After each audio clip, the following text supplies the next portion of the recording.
Everything is improvisation. I am doing it right now as I speak. I do not have a script for a video, yet the words can flow like a waterfall. How is this possible? It's because I've been spending so many hours putting myself in a situation much like this to just come up with what the next words will be. That is improvisation. That is a skill for life that is so important, and it can just make your world just so much easier because you don't know what's happening next. You don't even know what's happening now. You don't know what the other person's gonna say. You don't know like if a car is gonna fly out of the bush right now and hit me. I don't know that. Maybe you will, because you could skip ahead and find out. But you don't know certain things in life. There's this level of uncertainty. And in order to get over that hump, I think it's the power of improvisation that can really help. Because improvisation can give you the confidence that you can just kind of put together whatever recipe or meal just whenever that happens. So when you have that level of confidence, suddenly the world just becomes so much easier because you're happily step into areas that you feel uncomfortable in because you don't have the solution manual for how to act in a certain situation. You don't have the solution manual to, like, I don't know, the answer key to the test, you know? It's a new situation. But what you have is the ability to adapt, the ability to kind of take in information on the fly and make a decisive decision out of it. You know, when you have those skills, like, think about what you can do with them. For instance, I can anchor in research for a little bit. I do my research. I went through my bachelor's. I was doing my master's now in like engineering. And in my bachelor's, I focused so much on just getting the grades. In my master's, I realized now the importance of actually having taken the skills from the bachelor's and learned to apply them. It's not just about the grades. It's not just about the outcome. It's about how you contort the information in a way for you to, like, deliver something new. All the experiences that you have can be used as future information. And it works one or two ways, you know. This is why when you have a bad experience, you're super biased to believe that this bad experience will come again. Because it has convinced you that this is the outcome.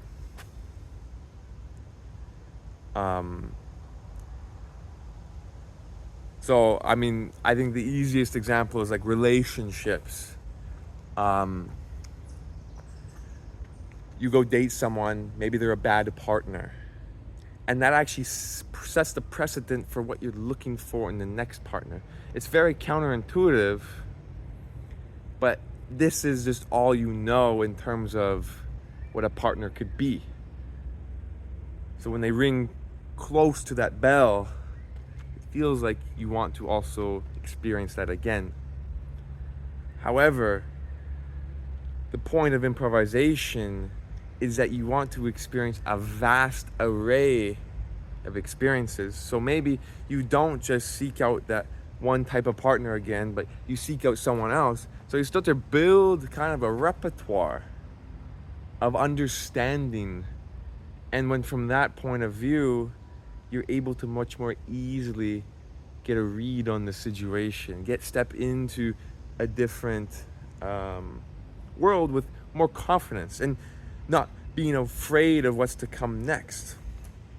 Because on the other hand of experiences, so you can either have the bad experiences, but then on the other hand, there's just good experiences.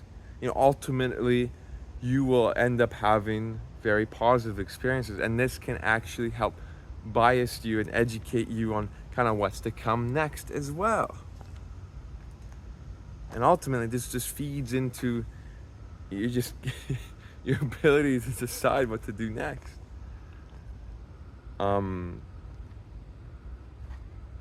it's very fascinating, actually, because when you consider improvisation, career comes to mind. Because when you start a new job, you don't know what the hell is going on. You don't know how to use the computer. You don't know how to use the programs. You don't know who your colleagues are. You don't know who the cool colleagues are. You don't know who the weird colleagues are. You don't know the social dynamics of the situation. There's so many unknowns. But what you do on your first day is you just show up and improvise.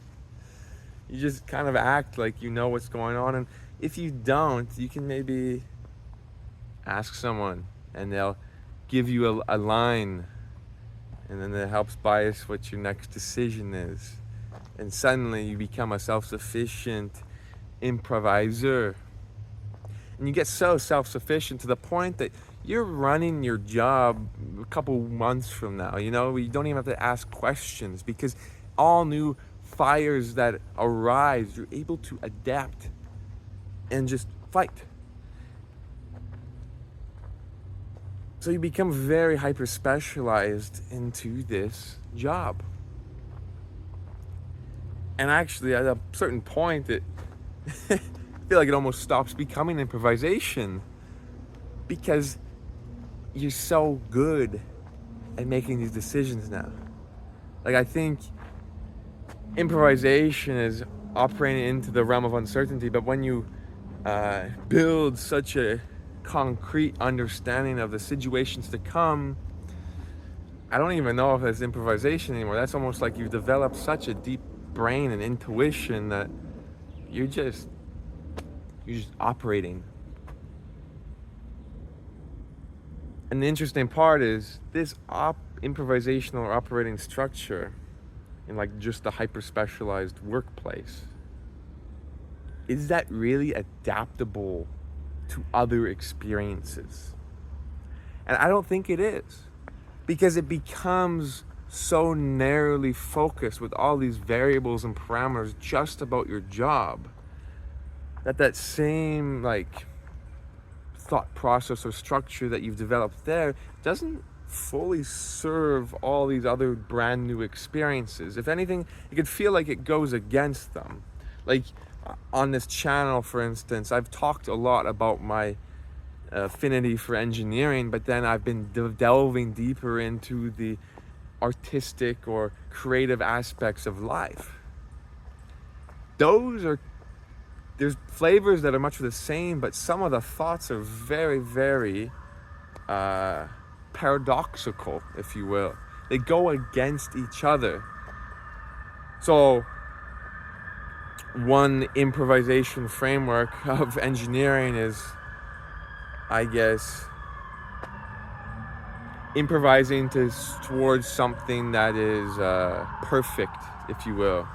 You're iterating towards, or you get to a point of like it matches the specifications, okay? But then for the framework of being creative, you'll run out of storage. But being a creative, you can kind of operate in this constraint-free space where you don't necessarily know what the end product is going to be. So these like realms of improvisation maybe change too. However, there is this unifying thread of creativity that kind of like branches between the two worlds. So that flavor of improvisation maybe will be adaptable and preservable. But fundamentally, all life is improv. What are you going to do next in your life? I don't know. How did your parents raise you? I don't know. There's no instruction manual. There's maybe these rough frameworks for how it's done, but eventually you gotta go off script. There's no instruction manual for life. There's no actual formula to make a good life. There are just like these things that people have done that seemingly work, but you do gotta take hold of them yourself and come to a conclusion on how they maybe serve your own life. You have to be the actor in your own movie, because everyone is different. Every scene is different. Everything is different. And the best improvisers are able to improvise no matter the context, no matter the situation. They're able to take input and sprawl something out on the and send something out like instantly. It doesn't always mean it's the best decision, but they got something. They decided something. They went forth with it. And then, the cool part about improvisation is once you choose something, you can always try later to improvise it back. Because if you think about an improvisation act, you maybe make a bad line. The other people got to work with that. But then you work together to kind of rearrange back to the place that you maybe wanted or intended it to be. But that world doesn't even exist if you make no decision at all. That best line maybe doesn't come out if you never understood what the bad line is. Like, the whole point of the improvisation is, like, life keeps moving. Life does not stop. You can try your best to chill, and I think we all should, and reflect, and yes, but then there is this requirement, this march of time where a decision does need to be made at some point. A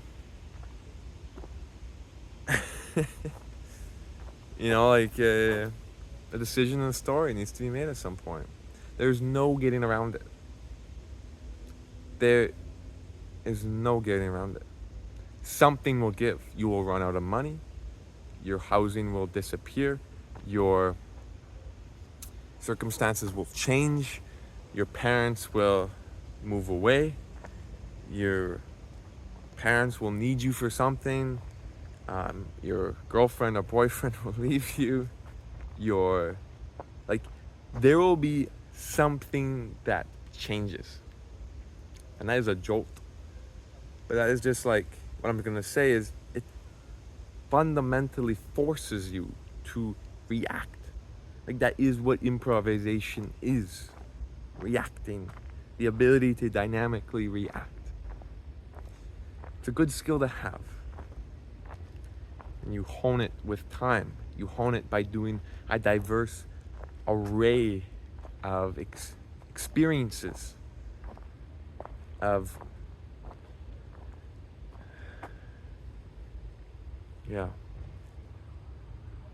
But anyway, this video is all improv. I never had these thoughts before. I just clicked record, and now they have emerged.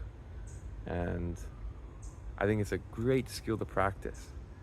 I'm noticing my ability to articulate, enunciate, and get my ideas across have just been so much greater. And I'm in disbelief because a year ago, you look back and suddenly my ideas and everything, the way I talk, confidence, etc., you could see how low it was. But now, it's definitely taking a form of itself. The ability to improvise, eh? I'm Matthew. I hope you have a great day. Peace and love. Take it easy.